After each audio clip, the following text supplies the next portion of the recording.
Sabi ko yun na ano, and then sabi niya yung last week, na Friday, nagbibihis pala ako na sabi niya, magkabayan na lang ako, sabi niya dito sa akin.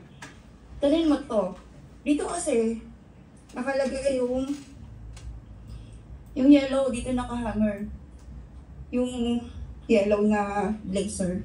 Sabi ko, bakit ko pa siya dadalhin? Naka 3/4 na ako, and then nag-abaya na ako. Ay, naka 3/4 na ako, and then sabi ko, pili ko mainit na dun sa, mainitan na ako din sa suot kong doble-doble.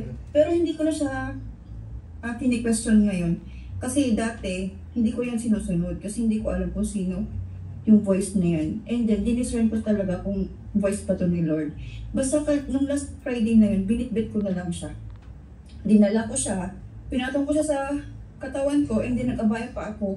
Pagdating ko din sa church, si sister siya, sabi niya, naghahanap daw pala siya ng isang pangpatong sa kanyang top kasi wala siyang top. And then every time na nagsasabi yung voice na yun, meron akong isang kapatid or katrabaho na kailangan yung bagay na yun. Kaya simula nung naranasan ko na yung voice na yun is for good, lagi ko na siyang sinusunod. And then si Cha, yellow din yung suot niyang pang ibaba, ay pang pantalon, and then yellow din yung dala kong blazer. Kaya, siya pala yung tao na kailangan nung yung pinapadala sa akin ng voice na yun. And then, glory to God, binigay ko sa kanya yun para kailangan niya yun nung time na yun.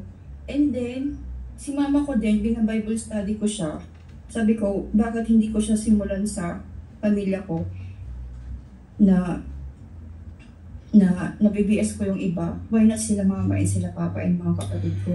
And then glory to God kasi tuloy-tuloy yung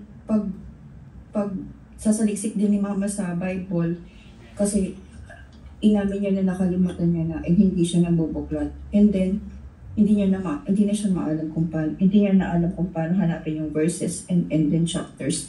Pero ngayon, glory to God dahil tuloy-tuloy na kami ulit. And then yan.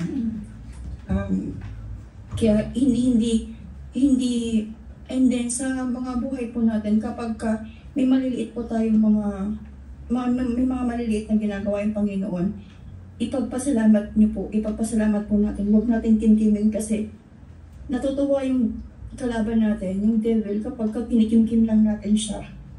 Pero kapag ka-spread mo yan, kahit sa mga katrabaho mo, yung mga simple na ginagawa niya, diyan siya natutuwa. Praise God. Amen. Okay po, thank you. Amen. Salamat Ate Jo na baka may lakad mamaya, Jo. Mayroon pa po?